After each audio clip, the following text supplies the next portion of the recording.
the fluorescent lights of the hospital. Corridor buzzed overhead as Maya's hands trembled, clutching her phone. Her mother had just been wheeled into emergency surgery, and the only person she could think to call, her boyfriend of 3 years, had sent a text instead of showing up. "Sorry, can't make it. We need to talk later." She knew what that meant. She'd known for weeks. Really, watching him pull away, making excuses, his eyes wandering whenever they were together. But tonight? Tonight, when her whole world was crashing down around her, the rejection cut deeper than any scalpel ever could. Maya stumbled out of the hospital, gasping for air that didn't smell like antiseptic and fear. Her phone rang, her aunt calling for the 3rd time. Sweet, well-meaning Aunt Linda, who'd be here within the hour, who would ask about that handsome boyfriend, who would make everything so much harder with her pitying looks. When she learned the truth, Maya couldn't bear it. Not tonight. Not when she was barely holding herself together with mental duct tape and sheer willpower. That's when she saw him. He stood near the hospital entrance, tall and composed in an expensive charcoal suit, his dark hair slightly disheveled as if he'd been running his hands through it. He was on his phone, his jaw tight with frustration. But something about his presence radiated a calm strength that made Maya's chaotic thoughts momentarily still. Before she could talk herself out of it, before logic could intervene, she walked straight up to him. "I know this is insane," she blurted out, her voice cracking. "But can you pretend to be my date for tonight? Just for an hour, maybe less. My mom's in surgery, my aunt's coming, and I can't explain why I'm alone.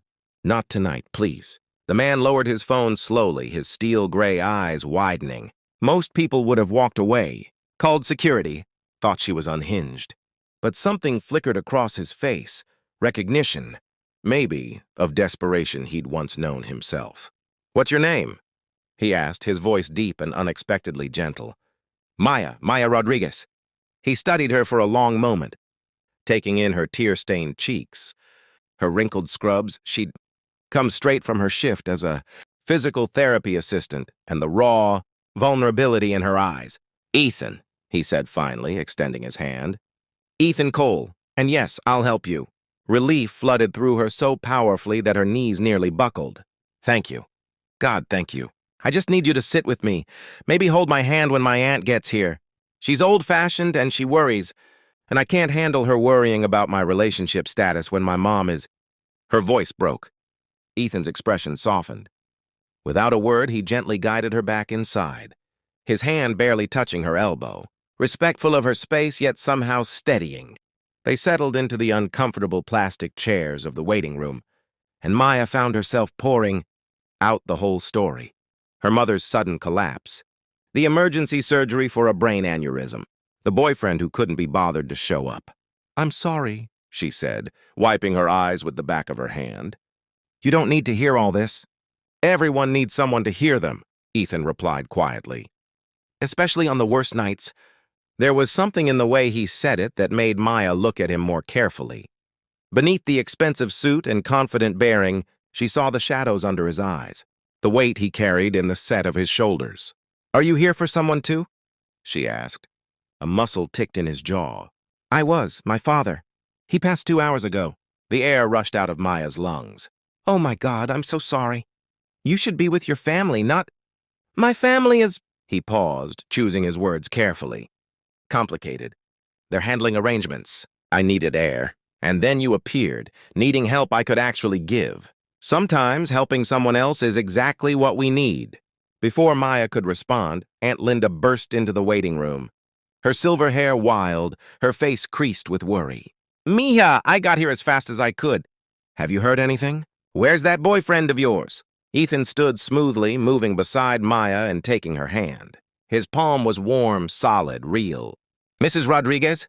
I'm Ethan. I came as soon as Maya called." The lie rolled off his tongue so naturally that even Maya almost believed it. Aunt Linda's face transformed, relief washing over her weathered features. "Oh, thank goodness. She needs someone. We all do." For the next 3 hours, Ethan played his part flawlessly. He brought coffee that was only marginally terrible. He rubbed Maya's back when the waiting became unbearable.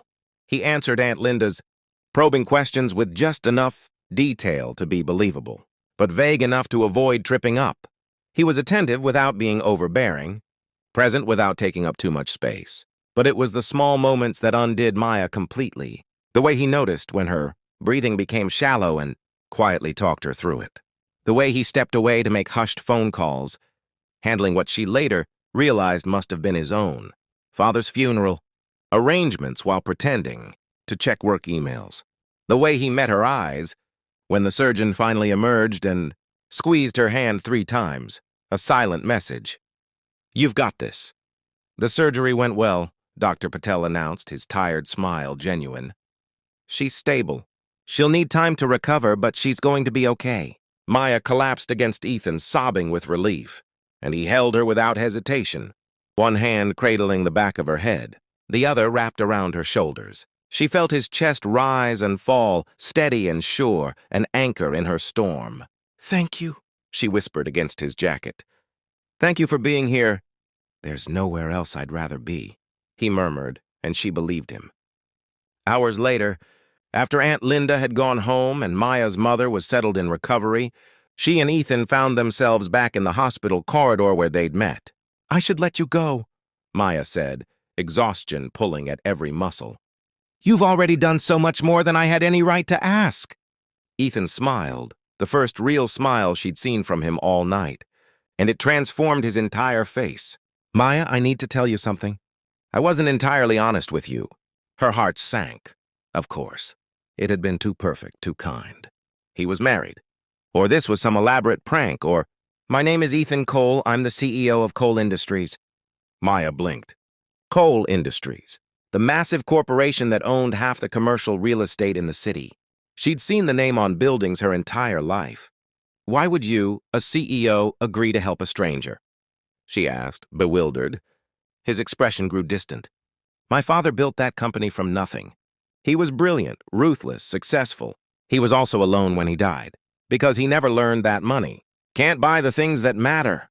Tonight, watching you worry about your mother, seeing how much she means to you, how you do anything for her, even ask a stranger for help, reminded me what real wealth looks like." He pulled out his wallet and extracted a business card, pressing it into her palm. "When your mother is better, I'd like to take you to dinner." A real date this time. No pretending. Maya stared at the card, then back at his face. "You don't have to do that. You don't owe me anything." "I know I don't have to," Ethan said softly. "I want to. Tonight you taught me something important. You showed me that asking for help isn't weakness, it's courage.